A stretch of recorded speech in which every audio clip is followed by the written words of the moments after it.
Welcome to the Reid Method Insider, a 10-segment podcast for mastering your sales technique by acclaimed speaker, author of the Reid Method, and host Everolds Reid. On this episode, Everolds is joined by guest Anisa Sharifi, marketing director at Auto Loyalty. Together, they discuss marketing trends in automotive retail over the past 10 years versus today and in the future, effective marketing strategies, and how to engage and build customer loyalty in the 21st century. In this episode 4, I'm joined by Anisa Sharifi of Auto Loyalty out of the GTA. Welcome, Anisa. Hello, Everolds. Thanks for having me. I've been looking forward to this all day. Great. And now that we actually got together in the studio, we haven't stopped laughing because, we've had a lot of fun already, and we were saying, oh my goodness, we should have actually been recording this already. Sooner, I know. We've had some good combos already. Yeah. So in this episode, we wanted to focus a little bit on marketing. And marketing is something that you're heavily involved in now and absolutely passionate about. So tell us about your new role at Auto Loyalty. So I have been with Auto Loyalty for over a year, and we specifically focus on automotive. That means that we help auto dealers in the GTA with their marketing. So anything to do with private sales, upgrade sales, and we're also just introduced a video service. Nice. So we are helping dealers in sales and the service department to communicate with their customers via video. Cool. And that seems to be a growing trend everywhere we look on social media. Correct. All this Huge. Facebook Live stuff now is, I feel like I'm so behind, I'm just catching up. Blowing up. That's right. So video marketing, video communication is huge now. That's not even the future. So I was talking to you earlier about that. If you aren't already communicating with your customers via video, you are already behind. So get on the boat. Get on the boat. That's right. So one of the points we wanted to touch on was the automotive sector, market in the automotive sector 5 to 10 years ago, which isn't really that long ago, versus today, and how things have just dramatically shifted. Right. And then a look into the future, so to speak, of what it could be in the next year, let alone 5. Right. Before, the focus was mainly on print. So magazine, newspaper, huge. And it was also in radio and TV, which was more expensive, but very effective as well. Yes, and recently that's shifted to more digital. Why? Because we've noticed that our customers have shifted as well. Our customers are now watching less TV and are probably more online, paying more attention to things on websites and things like that. So dealerships are also switching gears and paying more attention to online advertising. And digital, it seems to be in multiple platforms. We're talking digital. Most clients today are shopping and they have 3 devices. Either on the go, in the car, tablets, mobile phones, PCs. So that's why it's important for dealers retailers in general, to be learning more about where their customers are and what platforms they're using, and to be present on the same platform as their customers are. So I do think it's important for dealers to learn more about Facebook advertising and creating more of an online presence. So in one of our previous episodes, I believe it was episode 2, we talked about talking the buyer's language as far as communication is concerned. And this is about marketing in the buyer's language, marketing where the clients are, because they are in a digital world right now on all these various platforms. And, I see friends of mine from all over the world showing up live on Facebook these days, doing sorts of stuff, and it's cool. That's right. And you would have never thought they were doing that before, or never even, I think when we think about it, like if you had asked me like 5 years ago, we're all going to be on Facebook Live sharing videos, I was like you're crazy. Yeah. That's crazy. I'm not doing that. Now I'm never going to do that, but everybody's doing it now. Things like Snapchat and Instagram videos and Facebook videos, it's going to be the norm going forward. So dealers need to be communicating with their customers the same way. I mean, I find it overwhelming already that I'm on all these different platforms. So it's a good thing I'm not the one managing it. That's right. It's a lot to keep up with, but it's important, and it's obviously trending that dealerships have to get on board. That's right. With this, or the dealerships that do get on board and adapt to these changes will win the clients. That's right. They're the ones that will be more effective with their marketing. If you were to categorize marketing strategies, what would you say are the most effective ones today? I'm gonna divide that into two parts. Okay, so the first part I believe is database marketing, loyalty marketing. So that's still going to be huge going forward. At Auto Loyalty, we have our tagline is your best customer is the one that you already have. And so that certainly applies to all dealers. Your database that you've been collecting for many years is very important. And so with things like personalized mailers are huge and are still going to be huge going forward. With more online shopping, people are spending more time actually checking their mail, paying more attention to what's in their mailbox. And once you are getting a personalized mail that has your name on it, it has a real stamp, they actually take that into their home, sit down and pay attention to it when they open. And that's still going to be effective going forward. Well, personalization is key. And, in the past, actually, and I still do personalized mailouts, regular letter mailouts, followed by online marketing. But I find that clients appreciate getting a letter or an email that talks about them specifically and summarizes them, or that's addressed. It's designed specifically for them, for their needs. Right. And one of the things you touched on about the best customers being the ones that you already have is key. I wrote a blog about this recently, and one of the things when I joined the dealership back about almost 5.5 years now, that I recognized and identified was the clients that were already there were the ones that were not being paid attention to as much as well as they should have been. And I'm like, before you go out and try to build and get all these new clients, you need to figure out about the ones that you already have. The ones that have been loyal to you. The foundation of your business. That's right. Right? And how not to lose those, because you could lose them quickly. Right. But more to how to keep them as your foundation clients. And in order to grow, rather than a lot of dealerships and a lot of retailers that actually just keep turning a revolving door. And it's so hard that you lose 20% of your clients every year, so you got to keep getting 25% new ones to sustain business. Right. But those loyal customers, and if you pay attention to them and if you take care of them and still make them feel really special, they're the ones that are going to be referring you to all their friends. And we know, Everolds, you and I know that word of mouth is huge. It goes further than any kind of advertising you can do. If my friend tells me to go somewhere, I will listen to my friend and go there. Yeah, because that's just so much more convenient. That's right. Somebody else has already done all the research before you, has the experience there before you. And they have their guy or their gal. Right. They can just say, hey, just go see my guy, or go see this, this lady that I deal with. Great service. And one of the things, and you and I touched on this before we started recording, aside from the marketing, where things are obviously shifting digital and video and, all these different platforms and instant information, the fact that clients are sitting in front of you today, and even while they're in front of you trying to do business, they're still online. Yes, I've been hearing more and more about that. So when I do dealership visits and when I am speaking to dealers, that seems to be a common trend these days, to have a customer, they do their shopping online. So they're speaking to many dealers at once. And it does happen that a customer could be sitting at your desk and working a deal with you. And the sales rep is going back and forth, trying to put that deal together for you. Meanwhile, your customer is at your desk. They're still shopping on their phone. They're calling a different dealer. Yeah, they've made an offer. But they're still shopping. It's crazy. Well, I talked about this in one of the videos that I've recently just posted, and I talk about how I think the way to combat that is how you are making that experience for your customer. So if the customer is there in front of you, there's obviously a need for them to come in to see you. There is obviously a need for them to be at the dealership, to touch and feel and smell and whatever it is, the vehicle. They need to still be there. They still need you. And it's up to the salesperson, it's up to the dealership to make that experience worthwhile for them to actually win the deal, win the sale. Okay, and the second part of that, the answer to your question is digital marketing. So the first part we talked about database, loyalty-based marketing. But the second part is that digital focus is is still crucial. So digital focus online, things like digital impressions, geofencing, that's considered conquest to me. So it is a bit more challenging, but it's still necessary. And just to clarify, a lot of people who have met and used the word conquest with. Yes.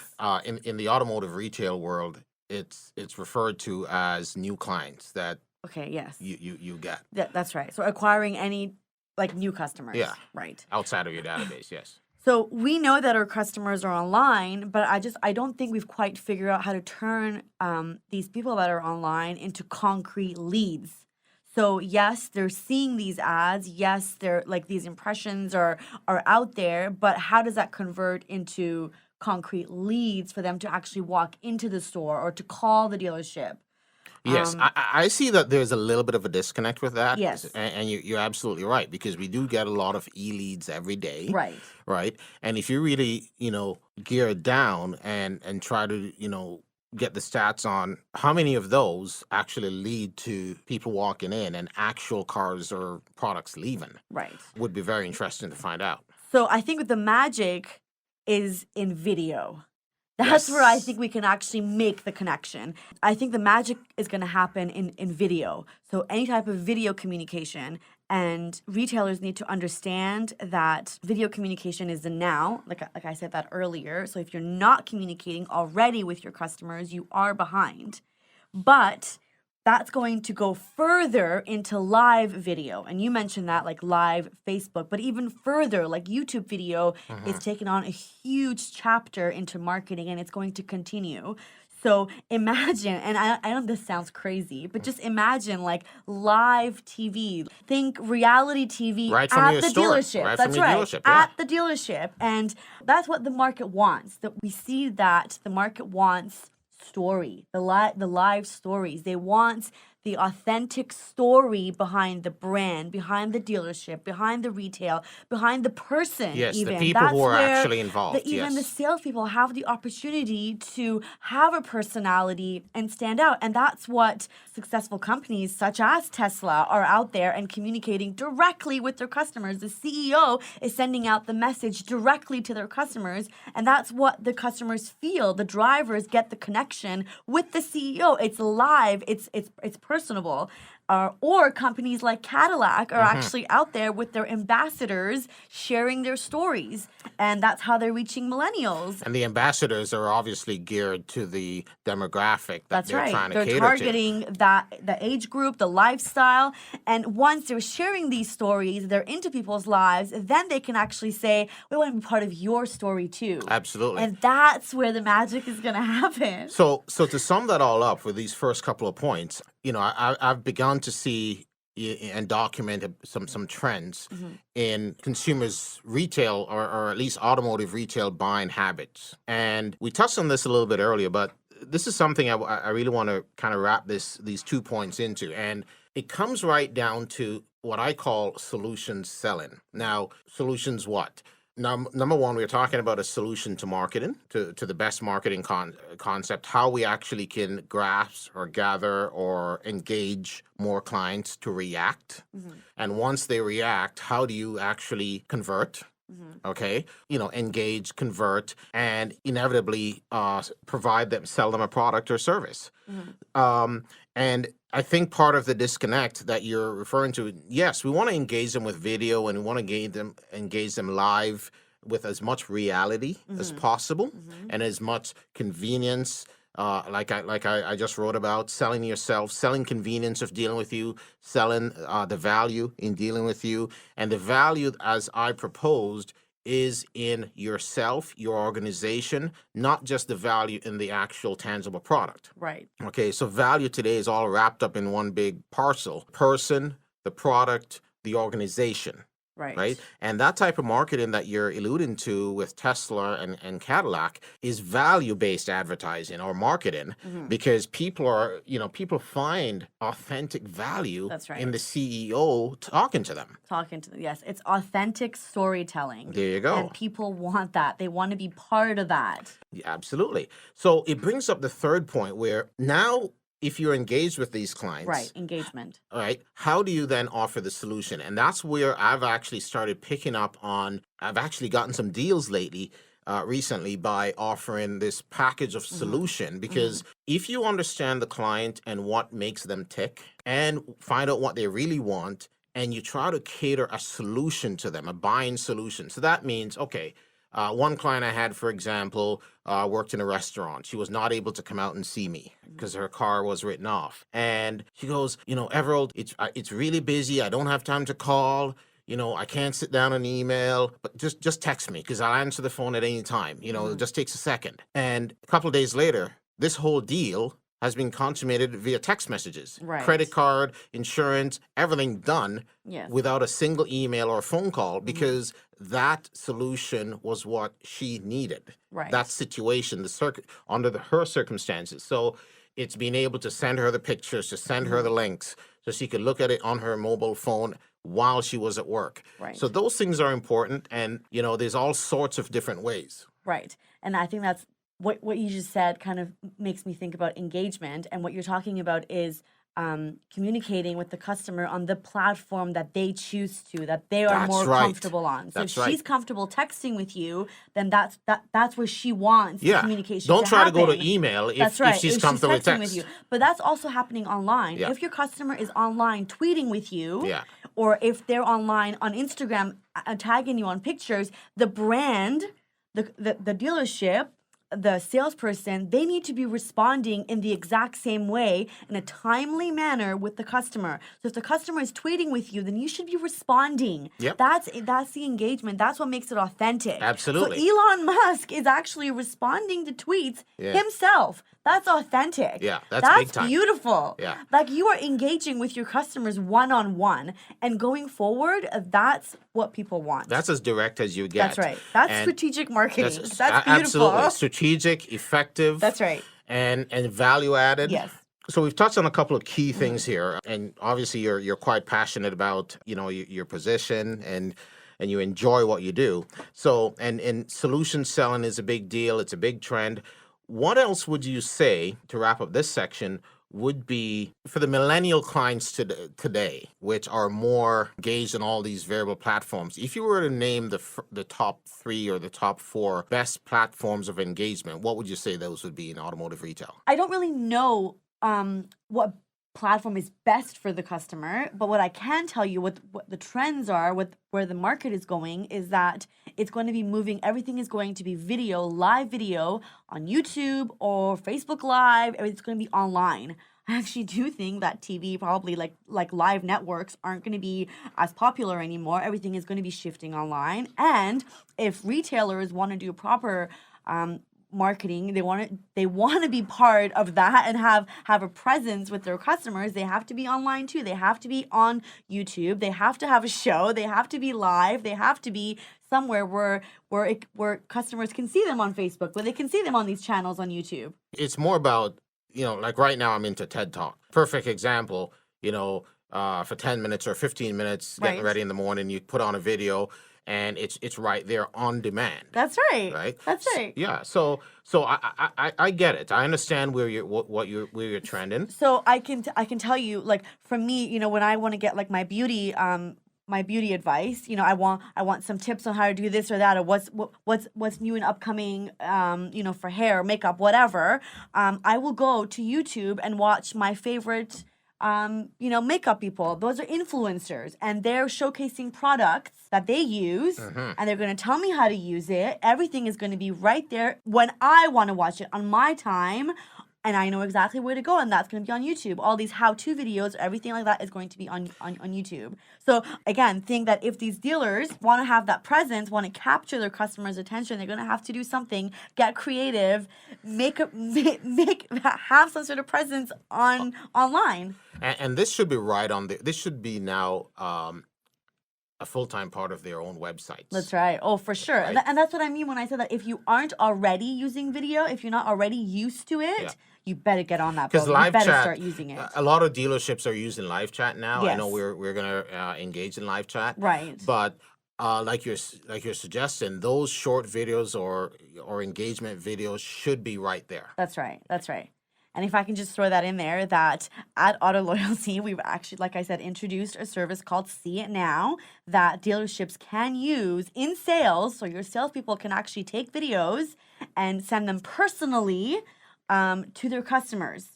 So, sending That's a big thing. Sending a general video, you can't really take a video on your phone and put it in an email. You can't do that. Like the amount of space it takes, how slow it is, it gets jammed, whatever. But sending a Seeit Now video, it kind of just compresses it, and it's easier to send via text or email. Yeah. So you can send an instant video to your customers and track it. Yeah. So you can see when they've watched it. And you can call them right after that. So in sales and in service. And talk about transparency. This is actually like a challenge for dealerships. Like for many years, it's been an issue how to be more transparent to our customers. And this is like the ideal service to use at your dealership to be more transparent. Use video. Yeah, and this is a big thing because this saves a lot of people's time, and that's where a lot of that drop off is that we talked about when you get those e-leads. Right. Is from now that you've engaged, you may have found the car you like, you may have sent an email to get it to inquire about it, but you can't find the time to go to the dealership to do all the additional research. That's right. So this is where this video thing is going to be, is going to really, because it's no different than buying a house these days. People literally, with all the different slideshows and the tours and the virtual tours they do with homes. It's the same thing. People can literally see all the details. In online. That's right. Wow, that's amazing. And you say, you can see why you're so passionate about. Because it's so exciting. And I really do think actually that 2017 is going to be a turning point. It's going to be a turning point for our industry in general. And that's what gets me so excited because I cannot wait to see where this is all going to go. I cannot wait to see. So you and I have to talk some more off air after the show. Yeah, okay. You're listening to the Reid Method Insider with host Everolds Reid.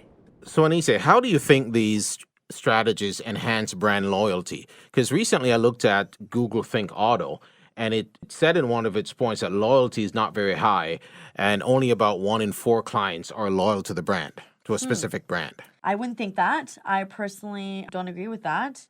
I think that... Well, tell us more. Yes, let me tell you why. Tell me more.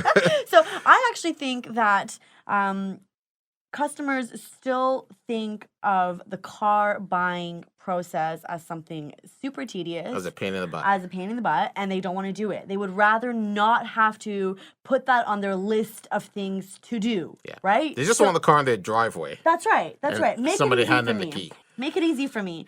So if the salespeople can find a gentle way of just rolling the customer into the new vehicle without making it a painful task like people think it is, I think people are actually more prone to just put me into a new car. Great. I think they'll be really loyal. They will continue driving the same car because they know it. They are comfortable with it.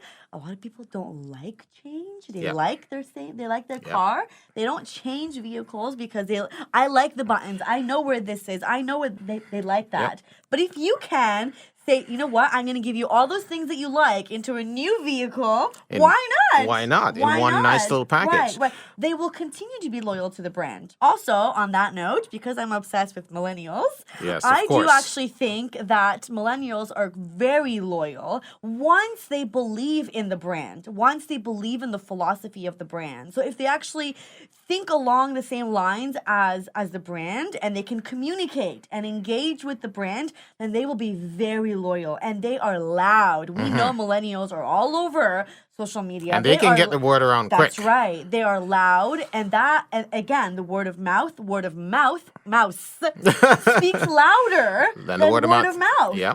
So I actually think loyalty is there, but we have to know how to work with it. Yeah, or how to basically, leverage the loyalty or the new way of obtaining loyal clients. That's right. And that's through the millennials and through the word of mouth, as you say. So, this all comes down to, what I've been stressing for the last few episodes and for the last few blogs that I've written. Selling convenience. And what is convenience? And selling value. What is value? How do you define that in automotive? And selling authenticity. That's what every manufacturer is trying to drive and to compete with right now over each other. because they all make great vehicles today, right? They all have nice facilities, right? And for the most part, a lot of the salespeople are educated and are experienced. What will be the difference maker? Okay, so a lot of that may have to come from the manufacturer level. So a lot of the branding does have to come from the manufacturer, but at the dealership level, that is a combination of several of these platforms that we talked about today. Yep. So yes, direct mail, I think, still speaks very loudly. So that's the personalized mailers that we talked about, whether it's doing a private sale or an upgrade sale. These are still targeting your database personally. And then adding on to that, the Conquest portion, so going out after new business. And like we said, that does have to be online now, and preferably, I think, on Facebook. Dealers should be more familiar with how to do advertising on Facebook, as that is where all the data is nowadays. So, being able to use proximity and targeting the right audience, like age groups and things like that, you can do that on Facebook now. And then adding to all that, again, like we talked about, is the video aspect. So adding that special touch. Actually, yeah, exactly. So you have to have the video now to your mix. Add that into the mix, and then just see what can happen. But so right now it seems like, okay, everybody, we should go video, and we should do it heavy, and we should do it right. Is there technology out there today that enhances and helps this process so that so dealerships? Yes, Everolds. I just talked about it. See it now. I do think, and I'm not trying to just promote a service that I'm not trying to promote a service that we offer, but I do believe in it because it makes it so easy. It's on your phone, which we carry everywhere we go. That's right. It's so easy. It's an app that we all know how to use. Yeah. It makes it so easy for the salesperson to use quick little video at their desk, on the floor, out in the lot, a quick test drive, or once the dealership is driving, once the customer is driving off, videotape them. Oh my God, that's all so personalized. It's all custom to the customer, and send that off. And then also in the service department, why not be able to show your customers underneath their vehicle? Why not show them what they've always been telling them? No, you can't go in the back. You can't go in the back, right? Yeah. Again, trying to take down that transparency and just make it more accessible for the customer to understand. Yeah. So rather than just calling them and saying, "Yeah, we've looked at your car and you need front brakes, you need this, you need that," right. You could show them a video and say, "Here, this is what we've found. This is what I was telling you about right here. Let me show you your brakes and where they're at right now," so that they can quantify better why they're getting a $1,000 bill. That's right. Yeah. That's right. All right, that's amazing. So to recap episode 4 on marketing trends in the automotive industry, we touched on the past 10 years versus today and what's expected in the near future. We also touched on effective marketing strategies that work today, and one of the final points was how to engage and to build customer loyalty in the 21st century. And Anise, I wanted to personally thank you for such a fun episode. Great. We had a blast. And how do the audience get a hold of you? Okay, well, thanks for having me on, Everald. That was definitely fun. You can connect with me on LinkedIn, Twitter, Instagram, all of it. Also, check out my videos on YouTube. And if you'd like to check out our services, you can check out the website, autoloyalty.ca. For more information, visit us on Facebook, Twitter, LinkedIn, and www.thereidmethod.com. See you next time.